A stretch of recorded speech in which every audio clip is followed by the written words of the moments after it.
सावरकरचं negative असतं. हे जे मी आता तुम्हाला सांगणार आहे, त्या माणसासोबत 4 अधिकारी आहेत. अमरसिंग, सखारामसिंग, पारकर आणि पॉवल असे 4 अधिकारी ब्रिटिश शासनाचे सावरकरांसोबत आहेत. आणि हे 4 अधिकारी 24 तास सावरकरांचा पहारा करतात. 1 जुलैला जेव्हा त्यांची बोट निघाली लंडनहून, तिथपासून ते 8 जुलैच्या पहाटे त्यांनी उडी मारेपर्यंत 4 अधिकारी रोज त्यांच्या सोबत आहेत. हे 4 अधिकारी सावरकर कुठे जातात, काय करतात, सावरकर कुठे झोपतात, काय करतात, संपूर्ण वेळ त्यांच्यासोबत आहे. 7 दिवस सावरकरांना नियतीनं एकही संधी उपलब्ध करून दिलेली नाही.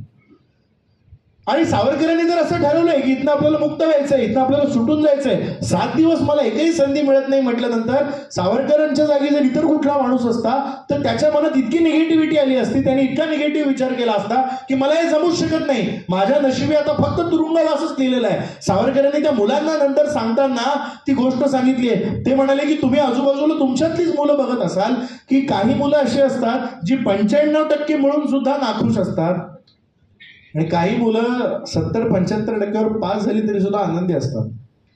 आपल्याला सतत माझ्याच बाबतीत हे का घडतं, मलाच हे का मिळत नाही असा विचार करणारी जी माणसं असतात, आपल्याला असं व्हायचंय का आपल्याला 75% मिळून 80साठी प्रयत्न करायचे, ते तुम्ही ठरवा. हे 2 दृष्टिकोन सावरकरांनी सांगितलेत. ते म्हणाले 1 जुलै ते 7 जुलै माझ्या आयुष्यात 4 ब्रिटिश पोलीस माझ्यासोबत सतत होते, 24 तास होते, त्यांनी मला एकही संधी दिली नव्हती. 8 जुलैच्या पहाटे ज्या संडासाच्या खिडकीतनं मी उडी मारली, त्या खिडकीचा व्यास जर आपण मोजला तर तो व्यास आणि त्यांनी सावरकरांनी त्यांच्या छातीचा व्यास मोजलेला आहे, त्याच्यामधलं अंतर मी तुम्हाला सांगतो. ह्या सगळ्या कल्पनेच्या पलीकडच्या गोष्टी आहेत. ते म्हणाले शक्यच नव्हतं मी हे सगळं करणं, शक्यच नव्हतं. पण तरी सुद्धा माझ्यावरती स्वतःवरती जी श्रद्धा होती, माझ्या मनात मी जे ठरवलेलं होतं त्यामुळं मी हे करू शकलो. मी जर सतत निगेटिव्हिटी मनात भरून ठेवली असती की माझ्याकडनं हे होणार नाही तर मी हे करूच शकलो नसतो. 7 दिवस सावरकर काय करत होते, 7 दिवस सावरकरांच्या मनात काय चालू होतं हे कोणालाही माहिती नव्हतं. अमरसिंग, सखारामसिंग, पारकर, पॉवल कोणालाही माहिती नव्हतं. फक्त आणि फक्त सावरकर पॉझिटिव्ह होते. ते म्हणत होते की छत्रपती शिवाजी महाराज औरंगजेबाच्या कैदेमध्ये 45 दिवस होते. 45 दिवस शिवाजी महाराजांना संधी मिळाली नाही. सावरकर शिवाजी महाराजांना उगाच त्यांचा गुरु मानत नाहीत, उगाच आदर्श मानत नाही. आपण एखाद्याला आदर्श मानतो पण त्याच्याकडनं खरंच आदर्श घेतो का हा प्रश्न स्वतःला विचारा. 45 दिवस शिवाजी महाराजांना संधी मिळालेली नव्हती आणि 45 दिवसांनंतर औरंगजेब हा दिल्ली सोडून शिकारीसाठी बाहेर जाणार ही बातमी शिवाजी महाराजांना कळली. आणि औरंगजेब हा राजधानीत नाही हे कळल्यानंतर शिवाजी महाराजांनी असं ठरवलं की आता आपण खऱ्या अर्थानं प्लॅनिंग केलं पाहिजे. राजा राजधानीत नाही म्हटल्यानंतर आपल्याला जी इथे सोय मिळणार आहे, आपल्याला जी इथे संधी मिळणार आहे ती संधी इतर वेळी मिळू शकत नाही. 45 दिवसानंतर आजारपणाचं नाटक, 45 दिवसानंतर मिठाईचे पेटारे आणि 45 दिवसानंतर पुढचा सगळा तो इतिहास घडलेला. आणि मग घडलं ती बोट मार्सेलिसला म्हणजे फ्रान्सच्या किनाऱ्यावरती आली आणि त्या बोटीचा कनेक्टिंग रॉड म्हणजे सांधेनळी ज्याला आपण म्हणतो मराठी भाषेत, तो कनेक्टिंग रॉड तुटला आणि कनेक्टिंग रॉड मध्ये आता दुरुस्ती करायला पाहिजे म्हणून बरोबर 7 जुलैची रात्र मार्सेलिसच्या समुद्र किनाऱ्यावरती त्या धक्क्याच्या जवळ बोट थांबवली गेली. लक्षात घ्या, आता 7 जुलैची रात्र मार्सेलिसच्या किनाऱ्याजवळ थांबणार हे सावरकरांना कळलं. आणि हे सावरकरांना कळल्यानंतर 7 जुलैच्या मध्यरात्री सावरकरांनी असं ठरवलं की आता हीच आपल्याला संधी आहे. सावरकरांनी लिहून ठेवलंय, सावरकर त्या मुलांसमोर सांगतायत आणि त्यांना असं म्हणतायत की रात्री जेवणं वगैरे झाली, 7 जुलैला रात्री जेवणं झाली आणि जेवणं झाल्यानंतर मी माझ्या बिछाण्याकडे झोपायला गेलो. माझ्या बरोबर समोरच्या बिछाण्यावरती अमरसिंग, सखारामसिंग होते, त्यांच्या अवतीभोवती पारकर आणि पॉवेल ते दोघे होते आणि ती 4ही जण जणू मला वेढा घालून बसावी अशा परिस्थितीत बसलेली होती. जेवण झाल्यानंतर साधारणतः 9:30-10ला मी झोपी जात असे, पण त्या रात्री मला झोप येईना. माझ्या बिछाण्यावरती मी असा टेकून मांडी घालून नुसता बसलो. अमरसिंग, सखारामसिंग साधारणतः 10-10:30, 11 पर्यंत जागले आणि 11 नंतर त्यांचे डोळे लागायला लागले, त्यामुळे ते त्यांच्याच बिछाण्यावरती आडवे झाले. मी मात्र असाच बसलेलो होतो कारण मी अस्वस्थ होतो. गेले 7 दिवस मी माझ्या मनोमन जे ठरवलेलं होतं ते कसं करता येईल, ते प्रत्यक्षात कसं आणता येईल याची तयारी माझी मनोमन सुरू झालेली होती आणि खऱ्या अर्थानं मी प्रयत्न करत होतो की काय करावं. रात्रीचा 1 वाजला, रात्रीचा 1:30 वाजला, पण मला सुचेना काय करायचं. आणि त्या सगळ्या विचारांच्या भावावस्थेमध्ये माझी तंद्री लागली आणि त्या तंद्री लागल्यानंतर मला काय आठवलं, मला आठवली ती अष्टभुजा भवानी. आणि ती अष्टभुजा भवानी जणू मला सांगते की विनायका रे उठ, ब्रिटिशांच्या कैदेत खितपत पडण्यासाठी तुझा जन्मच झालेला नाहीये, इथून मोकळा हो, मुक्त हो, उड्डाण घे आणि राष्ट्रयज्ञ जागा कर. अशी ती अष्टभुजा भवानी मला सांगायला लागली.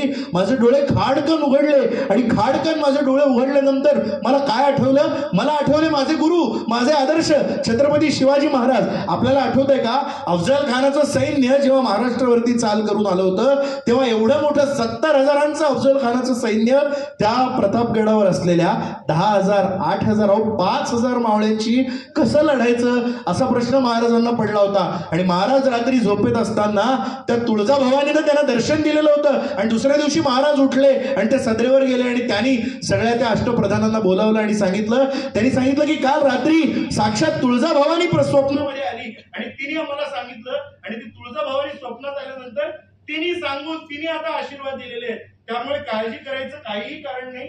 आता आपला जो यज्ञ आहे, आता आपण जे ठरवलेलं आहे ते निर्विघ्न पार पडणार असं म्हणून शिवाजी महाराज लढले आणि 70,000 सैन्य घेऊन आलेला अफजल खान त्यांनी लोळवला. आता हीच प्रेरणा सावरकरांच्या मनात. ते म्हणाले रात्रीचे 2 वाजलेत, मी अस्वस्थ होतो, मला झोप येत नव्हती. पण हा विचार मनात आल्यानंतर साक्षात आता त्या अष्टभुजेनी कुलदेवतेनी कौल दिला हे कळल्यानंतर मी काय केलं, तिचा कौल घेतला. मी शांतपणे झोपलो. टायमिंग सावरकरांनी सांगितलेत, मी आपल्याला सांगतो. 2:30 वाजता मध्यरात्री सावरकर झोपले. म्हणजे 7 तारखेचा दिवस संपून 8 तारीख लागलेली होती. 2:30 वाजता सावरकर झोपले आणि सावरकर पहाटे 5:30 वाजता उठले. 5:30ला ते उठून अवतीभोवती बघतायत. अवतीभोवती बघताना त्यांना दिसलं अमरसिंग, सखारामसिंग, पारकर आणि पॉवेल ते चौघेही झोपेत आहेत. सावरकरांनी 6 वाजण्याची वाट बघू दिलेली आहे. पहाटेचे 6 वाजले. त्यांनी सगळ्यात आधी अमरसिंग सखारामसिंगला उठवलं, कारण ते कनिष्ठ दर्जाचे शिपाई होते. अमरसिंग सखारामसिंगला त्यांनी उठवलं. ते त्यांना असं म्हणाले की त्यांनी घड्याळ दाखवलं आणि म्हणाले की मला शौचाला घेऊन चला, 6 वाजलेले आहेत. कारण शौचाला जाण्याची सुद्धा एकट्यानं मुभा त्यांना नव्हती. ते ब्रिटिश शासनाचे सर्वात मोठे शत्रू होते. अमरसिंग सखारामसिंगने घड्याळ बघितलं, 6 वाजलेले बघितले. त्यांनी त्यांचे उच्च अधिकारी म्हणजे पारकर आणि पॉवेल दोघांना उठवलं. पारकर आणि पॉवेल झोपेत होते. त्यांनी त्यांच्याकडे दुर्लक्ष केलं. जरा वेळ थांबा असा इशारा केला. अमरसिंग सखारामसिंग सावरकरांकडे आले. त्यांनी सांगितलं की पारकर पॉवेल नाही म्हणतायत. सावरकर अत्यंत शांतपणे, अत्यंत थंडपणे त्यांच्या बिछाण्यावरती जाऊन आडवे झाले. काहीही नाही, कुठेही चलबिचल नाही, मनामध्ये मला काहीतरी करायचंय असा आविर्भाव नाही. 15 मिनिटं सावरकर बिछाण्यावरती आडवे होते. 6:15 वाजता सावरकर उठले. 6:15 वाजता उठल्यानंतर ते पुन्हा अमरसिंग सखारामसिंगकडे गेले. त्यांनी पुन्हा घड्याळ दाखवलं. म्हणले 15 मिनिटं मी थांबलो, नैसर्गिक विधी आहे, मी फार काळ थांबू शकणार नाही, मला घेऊन चला. आणि 6:15 वाजता पारकर पॉवेल पुन्हा अमरसिंग सखारामसिंग त्या दोघांनी एकमेकांशी चर्चा केली आणि सावरकरांना अमरसिंग सखारामसिंग हे दोघे त्या 4थ्या मजल्यावरच्या त्या संडासापाशी घेऊन आले. गमत बघा मित्रांनो, रात्रभर सावरकरांनी अंगावरती जो नाईट गाऊन घातलेला होता तो नाईट गाऊन सावरकरांनी तसाच ठेवलेला होता. तो नाईट गाऊन त्यांनी खरं तर त्यांच्या तिथे कंपार्टमेंटमध्येच काढून जायला होतं, तो त्यांनी काढलेला नव्हता. सावरकर त्या शौचकूपाच्या दारापाशी आले आणि त्या शौचकूपाच्या दारापाशी आल्यानंतर ते आत गेले. आत गेल्यानंतर सावरकरांनी काय केलं, आत गेल्यानंतर अंगावरचा आधी नाईट गाऊन काढला आणि तो नाईट गाऊन त्या खुंटीला अडकवून दिला. तो नाईट गाऊन असा खालपर्यंत आला. खुंटीला नाईट गाऊन अडकवला आणि सावरकरांनी त्यांच्या त्या संडासाचं दार पुन्हा उघडलं. का उघडलं कळायला मार्ग नाही. अमरसिंग सखारामसिंग बाहेर बसलेले. सावरकरांनी दार पुन्हा उघडलं आणि दार उघडल्यानंतर त्यांनी अमरसिंग सखारामसिंगला असं सांगितलं की माझे जे टॉवेल्स आहेत, माझे जे नॅपकिन्स आहेत, ते मी तिथेच ते बिछाण्यावरती विसरून आलोय. मी ते तिथे विसरून आलोय, त्यामुळे आता मी अंगावरचा गाऊन काढलाय, नाही तर मीच गेलो असतो, तुम्हाला त्रास दिला नसता. तुम्ही जरा जाऊन ते घेऊन याल का. अमरसिंग सखारामसिंग झोपेत होते. त्यांच्यापैकी एकानं त्या संडासाच्या दाराच्या बाहेर थांबायला हवं होतं. ते दोघंही परत फिरले आणि बघा नियतीनं कशी संधी उपलब्ध करून दिली. ते दोघे परत फिरल्यानंतर सावरकरांनी मागे वळून बघितलं आणि त्यांनी मागे वळून बघितल्यानंतर त्या संडासाच्या भांड्याच्या तिथे वरती एक काच होती आणि त्याचा गळ्यामध्ये जानवं होतं. त्या गळ्यामधलं जानवं त्यांनी काढलं आणि त्या गळ्यामधल्या जानवं त्यांनी लावलं, तिथे लावलं. त्यानंतर सावरकरांनी ज्या काचेतनं उडी मारली त्याची मापं ब्रिटिशांनी घेतली आहे. त्या काचेच्या गोलाचा व्यास 12 इंच, सावरकरांच्या छातीचा व्यास 32 इंच. ह्या सगळ्यामधनं सावरकरांना प्रश्न होता की अमरसिंग सखाराम सिंग टॉवेल्स घेऊन येईपर्यंत काच फोडली पाहिजे, लक्षात घ्या. ते जर बाहेर येऊन उभे राहिले तर काच फोडण्याचा आवाज येईल. त्यामुळे तेवढ्या वेळात सावरकर वर चढले आणि हातानं त्यांनी ती काच फोडली. त्यांनी काच फोडल्यानंतर सावरकरांनी जेमतेम बाहेर वाकून बघितलं. 4थ्या मजल्यावरती होते, खाली पाणी होतं. पाणी किती खोल होतं, काय होतं, सावरकरांना माहिती नव्हतं. अशा परिस्थितीत त्या 12 इंचाच्या व्यासातनं त्यांना असं वाटलं फक्त जेमतेम आपलं डोकं बाहेर पडेल की काय, असं म्हणून सावरकरांनी डोकं बाहेर काढलं. डोकं बाहेर काढल्यानंतर त्यांना असं वाटलं की आपण उजवा हात बाहेर काढून बघू, असं म्हणून सावरकरांनी आपला उजवा हात बाहेर काढला. तो उजवा हात बाहेर काढल्यानंतर सावरकरांनी बोटीच्या बाहेरचा जो जाड पत्रा होता, जाड भाग होता, त्याच्यावरती तो उजवा हात दाबला आणि जसा त्यांनी तो उजवा हात दाबला त्याची सगळी तशी डावी बाजू अशी रक्तबंबाळ होऊन फाटत फरफटत बाहेर आली. त्यांचा डावा हात बाहेर आला आणि उजवा आणि डावा असे दोन्ही हात त्या काचेच्या बाहेरच्या जागेवरती त्यांनी जोरदार दाबले. मनोमन वंदे मातरम, स्वातंत्र्य लक्ष्मी की जय अशी घोषणा केली. डावा भाग सगळा असा रक्तबंबाळ झालेला होता, फाटलेला होता. आणि आता जसे त्यांनी दोन्ही हात दाबले तसा छातीपासून कमरेपासून पायापर्यंतचा सगळा भाग, अंगावरती फक्त अंतर्वस्त्र होतं, तो सगळा त्या अणकुचीदार काचेनं रक्तबंबाळ होत फाटत फाटत बाहेर आला. मनोमन ते वंदे मातरम आणि स्वातंत्र्य लक्ष्मी की जय म्हणत होते. आणि तो कमरे खालून सगळा सावरकरांचा भाग बाहेर आल्यानंतर ते दोन्ही हात त्यांनी जोरात दाबले आणि खाली 4थ्या मजल्यावरनं स्वातंत्र्य लक्ष्मी की जय असं म्हणत उडी घेतली समुद्राच्या खाऱ्या पाण्यामध्ये. असताना सावरकरांसारखा माणूस समुद्राच्या खाऱ्या पाण्यामध्ये उडी घेतो.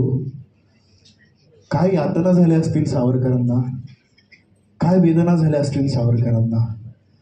बरं, ती जहाज अशी समुद्र किनाऱ्याच्या बाजूला लागलेली नव्हती. सावरकरांना 30 ते 35 मीटर पोहून जायचं होतं खाऱ्या पाण्यातनं.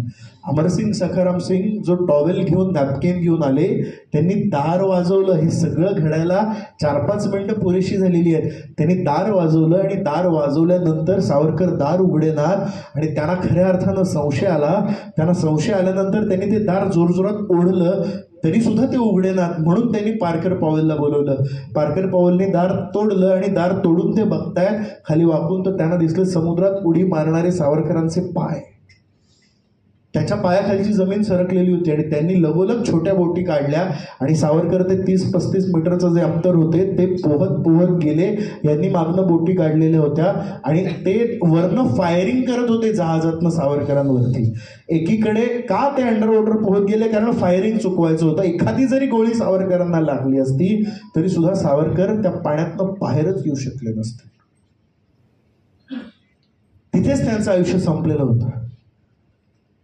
ती बोट समुद्राच्या, आपण जसे बीचवर गेलो, बीचवर लागलेली नव्हती. त्यांनी लिहिलं 15 फुटांची भिंत होती आणि ती 15 फुटांची भिंत मला चढून जायची होती. अंगावरती एक अंतर्वस्त्र होतं. सावरकर किती प्रामाणिक आहेत. त्यांनी सांगितलं, मित्रांनो, मी 3 वेळा ती भिंत चढून गेलो आणि 3 वेळा मी पडलो आणि मी जसा 3 वेळा पडत होतो तसतसं माझं सगळं अंग शेवाळून निघत होतं, कारण पाण्याच्या सहवासानं ती भिंत पूर्ण शेवाळलेली होती, हिरवी झालेली होती. ऑलरेडी माणूस रक्तबंबाळ झालाय, त्या रक्तावरती ते सगळं शेवाळ लागतंय. 4थ्या प्रयत्नात अमरसिंग सखाराम सिंग पार्कर पॉवेल आता पाठी आलेत हे दिसतंय मला आणि त्यांची गोळी कधीही लागू शकते. त्यामुळे जो होता नव्हता तो धीर मी एकवटला आणि 4थ्या प्रयत्नात मी वरती चढून गेलो.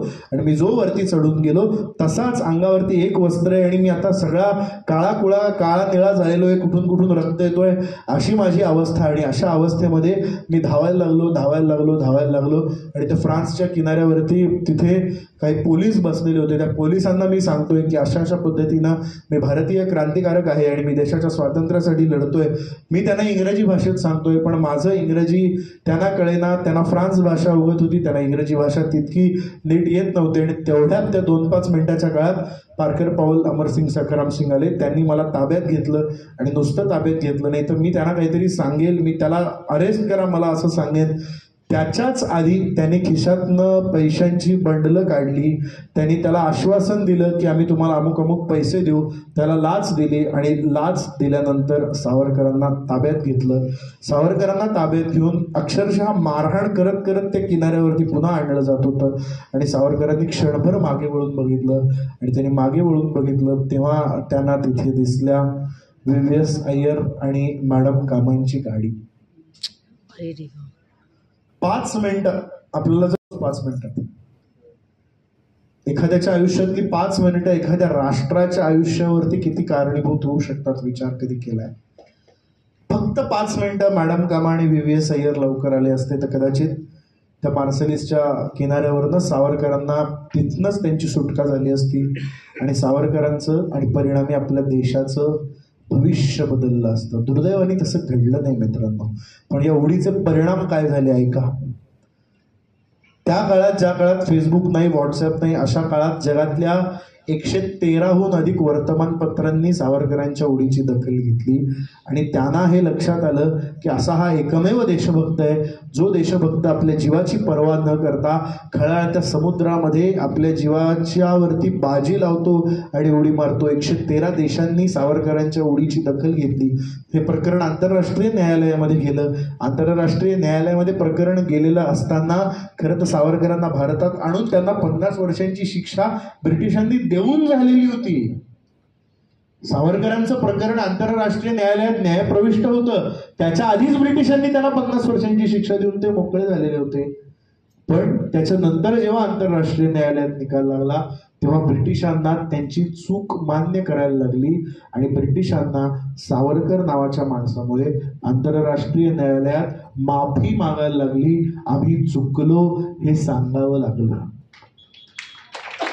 आणि त्याहून तिसरी गोष्ट महत्वाची अशी झाली की ज्या फ्रान्सच्या समुद्र किनाऱ्यावरती सावरकरांनी उडी मारलेली होती त्या फ्रान्स देशात जनमत इतकं प्रक्षुब्ध झालं. एखाद्या देशाच्या सीमेवरती असा सैनिक येतो, एखाद्या देशाच्या सीमेवरती असा राष्ट्रभक्त येतो आणि या राष्ट्रभक्ताबद्दल आपल्या देशातले सैनिक असं वागतात, हे याबद्दल इतकं जनमत प्रक्षुब्ध झालं. फ्रान्सचे जे संरक्षण मंत्री होते त्या संरक्षण मंत्र्यांना आणि पंतप्रधानांना, मिस्टर बियॉन त्यांचं नाव, त्या पंतप्रधानांना आणि त्या संरक्षण मंत्र्यांना राजीनामा 1 महिन्याच्या आत या घटनेनंतर द्यायला लागला. ही सावरकर नावाची ताकद आहे. उडी भगतांना कर्तव्य मृत्यू विस्मरला. खरं तर अशी एखादी उडी मारल्यानंतर मृत्यूचं पहिलं कर्तव्य होतं ना की त्या मृत्यूने सावरकरांवरती झडप घालून टाकायची. कारण खाली समुद्रामध्ये पाणी किती खोल आहे त्यांना माहिती नव्हतं. त्या समुद्रात वाळू किती रुतणार आहे हे त्यांना माहिती नव्हतं. त्या समुद्रात खाली जर एखादा खडक असता, 4थ्या मजल्यावरनं त्यांनी उडी मारलेली होती, त्या खडकावर सावरकर आपटले असते आणि तिथेच त्यांचा जीव गेला असता. पण असं नाही. ही अशी उडी बघताना कर्तव्य मृत्यू विस्मरला, बुरुजावर फडफडलेला झाशीतील घोडा हसला, वासुदेव बळवंताच्या कंठात हर्ष गदगदला. आज 3 तारीख आहे की 2 तारीख आहे? आज 3 तारीख आहे ना. उद्या वासुदेव बळवंतांची पुण्यतिथी आहे. आज 2 तारीख आहे. 3 हा 2 आहे की 3 आहे? आज 2 आहे, उद्या 3 तारीख. ओके. वासुदेव बळवंताच्या कंठात, हे वासुदेव बळवंत फडके त्यांना एडनला पाठवलं होतं ब्रिटिशांनी. आणि काय कमालीचा माणूस बघा, एडनच्या तुरुंगाचे गज वाकवून वासुदेव बळवंत फडके फरार झाले होते. एडनच्या तुरुंगाचे गज वाकवून.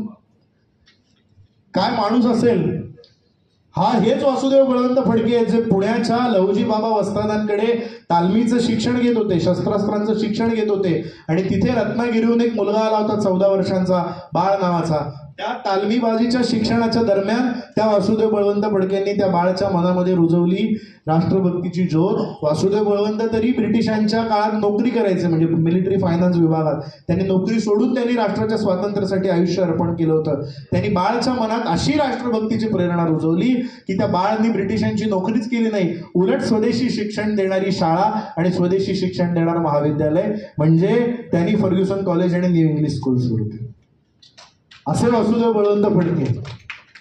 ही अशी उडी बघताना कर्तव्य मृत्यू विस्मरला, बुरुजावर फडफडलेला झाशीतील घोडा हसला, वासुदेव बळवंताच्या कंठात हर्ष गदगदला, क्रांतीच्या केतूवरला आसमान कडाडून गेला. दुनियेत फक्त आहेत विख्यात 72 जे गेले आई करता सागरास पालांडून. दुनियेत फक्त आहेत विख्यात 72 जे गेले आई करता सागरास पालांडून. हनुमंतानंतर आहे या विनायकाचा मान, या विनायकाचा मान. मृत्यू उभा असताना त्या 4 ब्रिटिश पोलिसांना उद्देशून सावरकर सातत्यानं त्यांचा लढा निकरानं लढत होते. मला सांगा, या परिस्थितीतनं तू बाहेर पडशील, या परिस्थितीतनं तुला पुढे चांगले दिवस येतील असं सांगायला कुणीही तिसरा माणूस सावरकरांच्या पास नव्हता. सावरकरांचं कन्सल्टेशन करायला तिथे कुणीच नव्हतं. प्रचंड निगेटिव्हिटी आणि समोर मृत्यू असताना हा माणूस सेल्फ कन्सल्टेशन करतो आणि सेल्फ कन्सल्टेशन करून काय स्वतःला सांगतो. कोण होतं सावरकरांपाशी त्यांना धीर द्यायला मला सांगा. त्यांचा भाऊ होता, त्यांची बहीण होती, त्यांची बायको होती, त्यांची वहिनी होती, कुणीच नव्हतं. अशा परिस्थितीमध्ये मला पुढच्या क्षण मी जगू शकील की नाही याची शाश्वती नसताना विनायक दामोदर सावरकर आता मृत्यूला जणू अधीन व्हायचंय असं असताना स्वतःला समजवतात आणि स्वतःसाठी कवचमंत्र म्हणून शब्द लिहितात. म्हणजे रोगही आपल्यालाच झालेला आहे आणि डॉक्टरही आपणच आहोत आणि आपल्यालाच आपल्यासाठी औषध तयार करायचंय. अशी काय भयानक परिस्थिती त्या माणसाच्या आयुष्यामध्ये असेल. आणि आता त्या प्रचंड मारहाणीला कंटाळून काय होईल काय नाही सांगता येत नाही हे म्हटल्यानंतर क्रांतिकारक सावरकर बाजूला राहिला आणि त्या क्रांतिकारक सावरकरांना समजवण्यासाठी कवी सावरकर जागा झाला. आणि तो कवी सावरकर क्रांतिकारक सावरकरांना सांगायला लागला की अरे तू घाबरू नकोस, तू कोण आहेस आठव. सावरकरांमधला कवी जागा झाला आणि तो कवी त्या हालअपेष्टा सोसणाऱ्या क्रांतिकारक सावरकराला सांगायला लागला आणि म्हणायला लागला तू कोण आहेस आठव आणि तू जो आहेस ना त्याची जाणीव मी तुला करून देतो. विनायका अनादि मी अनंत मी अवध्य मी भला मारिल रिपू जगती असा कवळ जन्म. तो कवी सावरकर वरचढ ठरला क्रांतिकारक सावरकरांवरती. आणि ते काय शब्द आहेत बघा. तुला आज मारहाण करतायत ना, तू कोण आहेस आठव. क्रांतिकारका तू कोण आहेस. अनादि मी अनंत मी अवध्य मी भला.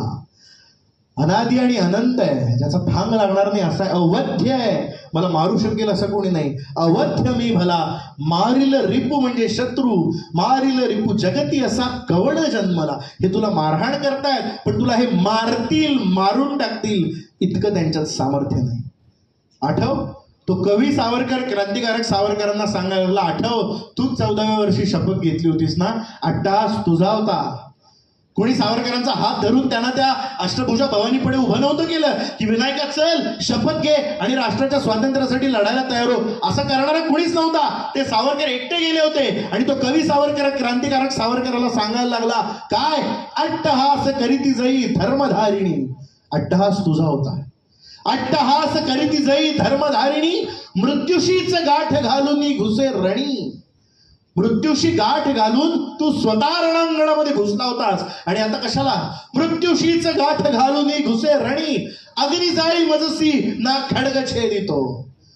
अग्नी आणा खडग आणा मला काही करू शकणार नाही. त्याही पलीकडे जाऊन सांगतो अग्नी जाळी मजसी ना खडग छेदितो भिवून मला भ्याड मृत्यू पळत सुटतो. काय कॉन्फिडन्स आहे बघा.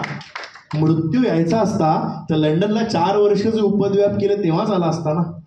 मृत्यू यायचा असता तर मार्सेलिसच्या बंदरात उडी मारली तेव्हाच मृत्यू आला असता. तेव्हा तर गोळ्यांचा वर्षाव सुरू होता, तेव्हा तर खोल समुद्राच्या पाण्यात उडी घेतली होती.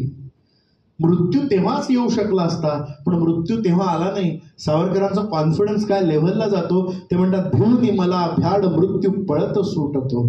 खुळा रिपू आमचा शत्रू आमचे इंग्रज किती वेडे आहेत, मला कुणाची भीती दाखवतात. खुळा रिपू तया स्वये मृत्यूच्याची भीतीने भिवू मजसी आहे. जो मृत्यू मला भिवून पळतो त्या मृत्यूची भीती इंग्रज मला दाखवतात. खुळा रिपू तया स्वये मृत्यूच्याची भीतीने भिवू मजसी आहे. अनादि मी अनंत मी अवध्य मी भला मारिल रिपू जगती असा कवळ जन्मला. नम्रदास सम चाटील मम पदांगुला कल्लोळी ज्वाळांच्या फेकीशी जरी हटुनी भवती रचिल शीत सुप्रभावरी. आण तुझ्या तोफांना क्रूर सैन्यते यंत्र तंत्र शस्त्र अस्त्र आगोकते. यंत्र तंत्र शस्त्र अस्त्र सगळ्यांशी सामना होऊ द्या पण ब्रिटिशांनो तुम्हाला एक गोष्ट सांगतो हलाहला त्रिनेत्र तो. आमच्याकडे देवाधिदेव शंकरानं हलाहल नावाचं सर्वात जहाल विष पचवलं होतं आणि तो उरला होता. तसं हलाहला त्रिनेत्र तो मी तुम्हासी तैसाची गिळूनी जिरवितो. काय म्हणतायत सावरकर. त्या शंकराने जसं ते सगळ्यात भीषण विष गिळून तो उरला, विष नाहीसं झालं, तसा मी तुम्हासी तैसाची गिळूनी जिरवितो. अनादि मी अनंत मी अवध्य मी भला मारी तरी जगती असा कवड जन्माला. हे माझी जन्मठेप नावाचं पुस्तक काढून बघितलं तर आपल्या लक्षात येईल सावरकरांनी पहिल्या 10 पानात तो अनुभव लिहिलाय. त्याने असं लिहिलंय की मी त्या रांगेमध्ये उभा होतो आणि रांगेत जेव्हा एक एक पाऊल पुढे टाकत होतो तेव्हा त्या 50 कैद्यांमधला एक कैदी अचानक ओरडला आणि तो ओरडताना काय म्हटला, अंदमानात जाणं म्हणजे जिवंतपणी स्वतःला प्रेताच्या तिरडीवर झोपवून घेणं.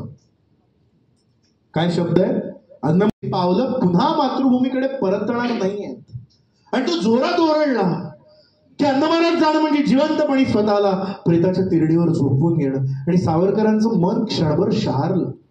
त्यांनी असं मागे वळून बघितलं. त्यांनी मागे वळून बघितलं आणि मागे वळून बघितल्यानंतर हे जे सगळे 50 कैदी होते, हे कैदी आता शिक्षेवरती जाणार आहेत. ते कैद्यांना बघण्यासाठी काही बघ्यांची गर्दी झालेली होती. पोलीस त्यांना अडवत होते, पोलीस त्यांना थांबवत होते. सावरकरांनी त्यांच्याकडे बघितलं आणि बघून क्षणभर त्यांच्या मनात विचार आला की आम्ही 50 कैदी आता अंदमानमध्ये त्या शिक्षा भोगण्यासाठी चाललेलो, पण आम्हाला बघण्यासाठी 100-150 लोकांची गर्दी तयार झालेली आहे. या गर्दीपैकी कुणीच पुढे काय येत नाही. या गर्दीपैकी कुणीच पुढे येत नाही आणि पुढे आलेला कुणीच असं का म्हणत नाही की जा बंधू जा, तुम्ही हा जो स्वातंत्र्याचा यज्ञ मांडलेला आहे ना, जो स्वातंत्र्याचा यज्ञ पेटवता पेटवता तुम्हाला अपयश आलं, तो यज्ञ मध्येच सोडून तुम्हाला पुढच्या कामगिरीवरती जावं लागत असेल, पण तुमच्या अनुपस्थितीत तुम्ही पेटवलेला स्वातंत्र्याचा अग्नी आम्ही तसाच धगधगत ठेवू, असं या इतर माणसांपैकी कुणी का म्हणत नाही. त्यांना प्रश्न पडला आणि त्यांनी वाक्य लिहिलंय माझी जन्मठेपमध्ये. तो माणूस म्हणाला ना की अंदमानला जाणं म्हणजे जिवंतपणी स्वतःला प्रेताच्या तिरडीवरती झोपवून घेणं. अरे या 100 बघ्यांपैकी एक जणी माणूस समोर आला असता आणि तो मला म्हणाला असता, आम्हाला म्हणाला असता की जा बंधू जा, तुमच्या अनुपस्थितीत आम्ही तुमची कामगिरी पार पाडू, तरी सुद्धा अंदमानला जाणं म्हणजे मला जिवंतपणी प्रेताची तिरडी वाटली नसती. माझ्यासाठी ती प्रेताची तिरडी फुलांची शेज झाली असती. प्रवेश करता झाला आणि मागनं 12 वर्षाच्या एका पोरानं बाण मारून त्याला संपवला. ही गोष्ट 4-5 वर्ष जुनी आहे. मी तुम्हाला सांगतो, 125 वर्षांपूर्वी 110 वर्षांपूर्वी अंदमान हे नरमांस भक्षक लोकांसाठी प्रसिद्ध होतं. त्यामुळे जर सेल्युलर कारागृह आपण उद्या जाणार आहोत, बघणार आहोत, तर असा एक चढ आहे आणि त्या चढावरच्या डोंगरा आणि त्या 650 बेटांपैकी 25 ते 30 बेटांवरती तुमच्यासारखी माझ्यासारखी मनुष्यवस्ती आहे. बाकी 650 बेट अजूनही त्या आदिवासी जमातींच्याच ताब्यात आहेत. त्यातली 6-7 बेटं पर्यटनासाठी उपलब्ध आहेत. अजूनही निकोबारला तुम्हाला जाता येत नाही. निकोबारमध्ये इलेक्ट्रिसिटी जनरेशन नाही. 100 वर्षांपूर्वी काय विचार असेल कल्पना करा. अशा परिस्थितीत सावरकरांसारखा माणूस अंदमानामध्ये येतो आणि अशा परिस्थितीत तो माणूस अंदमानामध्ये आल्यानंतर बारी त्याला सेल्युलर जेलच्या दारापाशी सांगतो की तुम्ही काय करणार आहात, इथून जर पळून जायचा प्रयत्न केला तर ते लोक आमचं काम सोपं करतील, त्यामुळे तसा प्रयत्न करू नका. मी नाही, माझ्यानंतर इथे जे जेलर येतील त्या सगळ्यांच्या नेतृत्वात, त्या सगळ्यांच्या निगराणीत इथून पुढे तुम्हाला तुमचं वार्धक्य इथेच काढायचं आहे. ही वाक्य त्या डेव्हिड बॅरीची. आणि त्या डेव्हिड बॅरीला सेल्युलर जेलच्या दारात अजून 50 वर्षांच्या शिक्षेचा पहिला दिवस सुद्धा संपलेला नाही. विनायक दामोदर सावरकर नावाचा माणूस बाणेदारपणे उत्तर देतो आणि डेव्हिड बॅरीला सांगतो, 50 वर्षांच्या शिक्षेची भीती तुम्ही मला दाखवू नका. 50 वर्ष तुमचं ब्रिटिशांचं सरकार माझ्या देशावर राज्य करू शकणार आहे का, याचा आधी विचार करा. शिरगाव नावाचं गाव आहे. त्या शिरगावला त्यांच्या घरात सावरकर 6 महिने राहिले. ते शिरगावचे दामले सावरकरांकडे आले आणि ते असं म्हणाले, ऑलरेडी त्या तुरुंगवासाने तुमची तब्येत बिघडलेली आहे, तुम्ही जर इथे राहिलात तर तुम्हाला आणखी अपाय होईल, त्यापेक्षा तुम्ही आमच्या घरी राहायला चला. शिरगावात प्लेगची साथ नाही. मग ब्रिटिश गेले त्यांच्या घरात. शिरगावला अजूनही मी आत्ता वाड्यात जाऊन आलोय त्या दामल्यांच्या. ते दामले अतिशय कॉपरेटिव्ह आहेत, तो वाडा बघायला देतात. तिथे कधी गेलात तर बघा. शिरगावात दामल्यांचा वाडा ब्रिटिशांनी बघितला आणि ते मला खूप मोठा आहे हो. अंदमानला 7x11 त्यांना ठेवलं. रत्नागिरी कारागृहात तळमजल्यात ठेवलं. तुमच्या घरात फार मोठ्या खोल्या आहेत, इथे त्यांना ठेवता येणार नाही. माफ करा, सावरकरांना काही आम्ही इथे आणू शकणार नाही. मग जाता जाता असे बाहेर पडत होते. बाहेर पडताना उजवीकडे लक्ष गेलं तर हे काय हो म्हणाले, तुम्हाला नाही, आमचे तांदळाचे वगैरे जे काही पोते येतात ना, ते पोते डंप करायला एक जागा करून ठेवलेली आहे. तुम्हाला उघडा दार, म्हणजे दार उघडलं, ती पोती बिती बाहेर काढली आणि ती जागा मोजली. 5x7ची जागा. ते म्हणाले ही जागा छान आहे, एवढ्या मोठ्या खोल्या आहेत तुमच्याकडे, ते तांदळाचे पोते तिकडे नेऊन ठेवा. सावरकरांना आणलं आणि त्या 5x7च्या खोलीत शिरगावला दामल्यांच्या घरात बंद करून ठेवलं. 6 महिने सावरकर स्थानबद्ध होते. त्या 6 महिन्यात सावरकरांनी त्या 5x7च्या खोलीत हिंदू पदपादशाही नावाचं पुस्तक लिहिलं. आणि त्या पुस्तकात त्यांनी छत्रपती शिवाजी महाराजांपासून पेशवाईपर्यंतचा सगळा हिंदूंचा इतिहास लिहिला. आता त्याच्या बरोबर आधी त्यांनी हिंदुत्व पुस्तक लिहिलेलं होतं आणि 6 महिने शिरगावात प्लेगची साथ असल्यामुळे पोलिसांचा पहारा जरी कमी होता. ते हिंदुत्व पुस्तक वाचून नागपूरची 2 मुलं सावरकरांना भेटायला आली. आणि बरोबर 1924च्या एंड आणि 25च्या सुरुवातीला त्या शिरगावात त्या 2 मुलांची आणि सावरकरांची भेट झाली. आणि सावरकरांनी हिंदूंच्या एकत्रीकरणासाठी, हिंदूंच्या संघटनासाठी काम करायचा मंत्र त्या 2 मुलांना दिला. आणि त्या मुलांनी 1925 साली बरोबर नागपूरला जाऊन विजयादशमीच्या दिवशी एका संघटनेची सुरुवात केली. सावरकरांच्या प्रेरणेतनं आज विजयादशमी 2025 साली ती संघटना जगातली सगळ्यात मोठी हिंदूंची संघटना आहे. राष्ट्रीय स्वयंसेवक संघ नावाची संघटना आपण संपवून टाकू. नेहरूंनी बंदी आणली त्या संघटनेवरती आणि ती संपवून टाकू. मग ती संघटना राजकीय दृष्ट्या त्यांची एक बाजू वाढवायला लागली आणि ती बाजू वाढवल्यानंतर त्यांना हिणवायला लागले. 2 खासदार होते, तेव्हापासून त्यांना हिणवायची सुरुवात झाली. मग एक दिवस असा आला की अरे बापरे, हे काहीच करू शकणार नाही असं वाटत होते. पण बरोबर त्याच संघटनेने आपला पहिला पंतप्रधान तयार केला आणि त्या पहिल्या पंतप्रधानांनी पंतप्रधान झाल्यानंतर महत्वाच्या कामांपैकी एक काम केलं असेल तर ते म्हणजे पोर्ट ब्लेअरच्या विमानतळाला वीर सावरकर विमानतळ नाव. संसदेमध्ये सावरकरांचं तैलचित्र लावायचा घाट घातला. मग यांना आग लागायला लागली की जो हिंदुत्वाचा विचार घेऊन राष्ट्रीय स्वयंसेवक संघ काम करतो तो हिंदुत्वाचा विचार 20व्या शतकात प्रॉमिनंटली मांडणारा कोण माणूस असेल तर तो माणूस म्हणजे विनायक दामोदर सावरकर. मग बरोबर नरेंद्र मोदी पंतप्रधान झाल्यानंतर पहिल्यांदा ते नरेंद्र मोदी त्यांच्या पहिल्या टर्म मध्ये 14ची जी त्यांची टर्म होती त्याच्यात अंदमानला येऊन गेलेले आहेत. यांचे शीर्षस्थ लोक सावरकरांना मानतात. यांची हिंदुत्वाची विचारधारा सांगणारा आधुनिक काळातला ऋषी म्हणजे सावरकर आहेत. हिंदुत्वाला बदनाम करायचं असेल तर हिंदुत्वाचा सिद्धांत ज्या माणसाने सांगितला त्या सावरकरांना बदनाम करा. मग सावरकर कसे खोटे, सावरकरांनी कसे माफीनामे लिहिले, सावरकरांनी कशी पेन्शन घेतली, सावरकरांना एकदा खराब केलं की त्यांनी सांगितलं हिंदुत्व सुद्धा खराबच आहे असं आपल्याला प्रोपोगंडा करता येणार. या विचारधारेतनं सावरकर विरोध सुरू झालेला आहे.